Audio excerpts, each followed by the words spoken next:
So today I'm going to be looking at some children's artworks that decorate the entrances of two primary schools which face each other in the politically contentious Ardoyne area of North Belfast. And these are the Girls' Holy Cross Primary School and Wheatfields Primary School.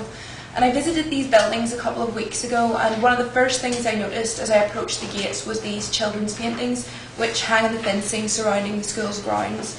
And the immediate impact of these corresponding artworks as you approach the school buildings is the suggestion of some sort of a relationship or even unity between the two institutions. Indeed, the similarity of the painting's thematic contents and the shared use of a fragmented border composed of triangular geometries indicates that the works are quite clearly a pair, evoking a sort of visual dialogue that connects the two institutions. Now, ordinarily, the suggestion of an affinity between two primary schools functioning within the same community wouldn't be unusual, but given the history of antagonism and even violence that has defined the relationship of the Holy Cross with this area, I think the visual implication of the two schools' amicable association is actually very poignant.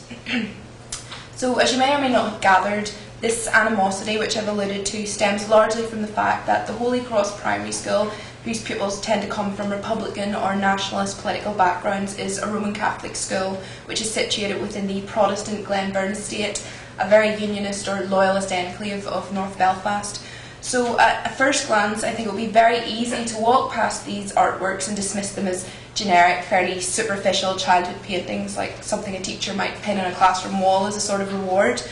However, when contextualised within the acrimonious political landscape of this highly contentious area, I think these very simplistic images adopt a new layer of significance. And what I really want to suggest is that these artworks, which were painted collaboratively between the two schools as part of a wider effort to improve cross-community relations, implement a very simple and universal language of childhood in an attempt to transcend the very complex and deeply embedded political divisions that have segregated this community.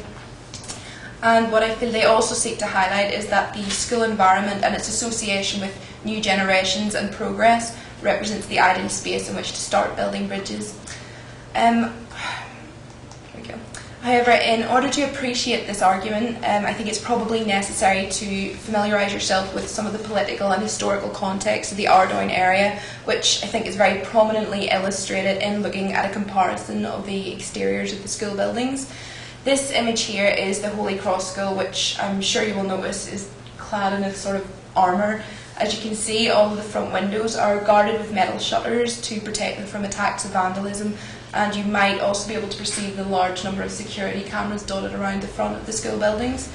And really, much of this emphasis on security is a throwback to the events surrounding the 2001 Holy Cross School dispute, which represents one of the darker incidents in the more recent years of Northern Ireland's political conflict, largely because school children were at the forefront of the violence. So without getting too heavily embedded in the politics of the situation, because frankly it could be debated for days, this incident, which occurred directly outside the Holy Cross School building, was essentially a loyalist protest that escalated, resulting in the outbreak of a prolonged period of sectarian violence. Whilst walking to school in the morning, Holy Cross pupils were subjected to physical and verbal sectarian abuse at the hands of those participating in the loyalist blockade. And as a result, the children and their families who insisted on continuing to take this route had to be accompanied by an armed police escort throughout the duration of the protest. So as you can imagine, the impact of this incident on the collective memory of the residents of this area, particularly the children who were involved, has been monumental, and as such the recovery process is still very much ongoing.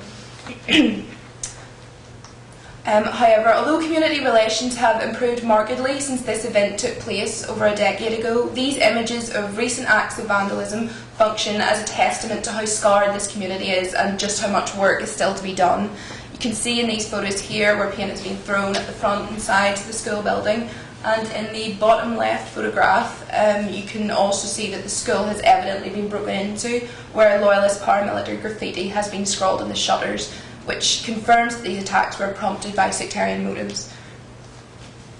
Indeed, we need only contrast this with the noticeably lower fences and relatively unscathed appearance of Wheatfields Primary in order to gauge a sense of the antagonism that still pervades this area. So, although it has been many years since any recorded acts of physical sectarian violence have taken place in the immediate school area, residents on either side of what has come to be known as the Ardoyne interface still live in a state of what one community worker recently called benign apartheid. And this, I think, is what these cross-community children's art projects, largely organised through schools, are working to overcome. So where there's such a visible discrepancy in the external appearance of the school buildings themselves, I think it's very refreshing and encouraging to see these institutions united by the pupils' artwork. And this sense of a connection is cemented by the realisation that when viewed together, the painted borders of the images actually make up the full colour spectrum, which is quite an interesting concept given that the learning of the colours of the rainbow is a standard traditional primary education lesson, and therefore it represents something which is inevitably covered within the curriculum of both schools. So by placing this emphasis on shared acts of learning and similarities within the children's schooling experiences, these paintings seek to transcend the notion of division inculcated by differing political, cultural and religious backgrounds. For example, we might also consider the inclusion of the image of the hungry caterpillar, which some of you may recognise, as a reference to the popular children's book of the same title by Eric Carle. Since its publication in 1969, Carle's book has garnered numerous awards and accolades, recognising its pioneering and engaging approach to teaching children how to read. In the last 40 years, it has developed a somewhat iconic status, becoming a pervasive feature within primary classrooms on a worldwide scale. So in this context, it functions as sort of a unifying symbol. Similarly, both paintings are very explicit in their use of the image of ballerinas and the act of dancing, seeming to toy with the notion of stereotypical childhood aspirations, which again focuses on propounding a sense of sameness that bridges the cultural divide. And indeed, this also extends into the painting's shared allusions to singing and music, both of which are very typical school activities.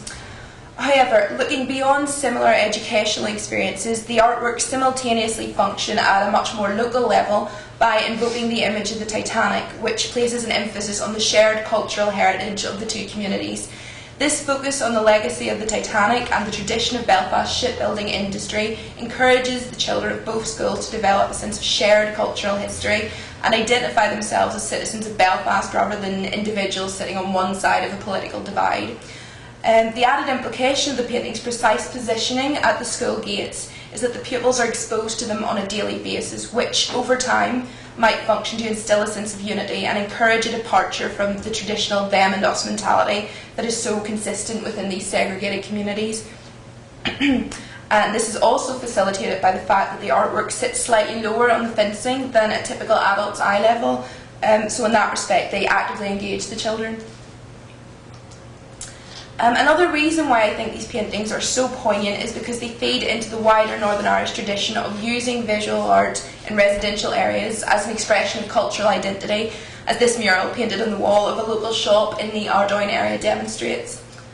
And as you can see in these more detailed shots, there is an increasing tendency in local mural art to move away from the use of provocative and militant sectarian imagery. Here, instead, references to local schools and future generations take centre stage. So really the focus shifts towards expounding the notion of progress and encouraging community development, all of which aligns itself with the wider political peace process. So very briefly, I would like to conclude by looking at this mural here, which unfortunately I wasn't able to obtain a better image of because it sits behind a locked gate. This artwork was completed as part of the same children's cross-community project that produced the initial paintings I showed you. And as you can see, it depicts a very idealised, almost utopian vision of the local community, which unfortunately in reality is still very fragmented. A realisation that evokes quite a potent sense of pathos when one considers the jovial tone of the paintings. And it's in this context that I would like to suggest that these images are not only intended for the consumption of pupils, but for the adults who pass the school on a daily basis when collecting their children. Indeed, this is also iterated by the title of the work, Through the Eyes of Our Children, which aligns itself with the voice of a parent or perhaps a school teacher. So when considered from this adult perspective, I think intentionally or unintentionally, the overarching impression of childhood innocence that these artworks exude plays on the universal impulse to protect children, and this, by extension, allows these paintings to function as a reminder to the wider community of the importance of pursuing peace and progress.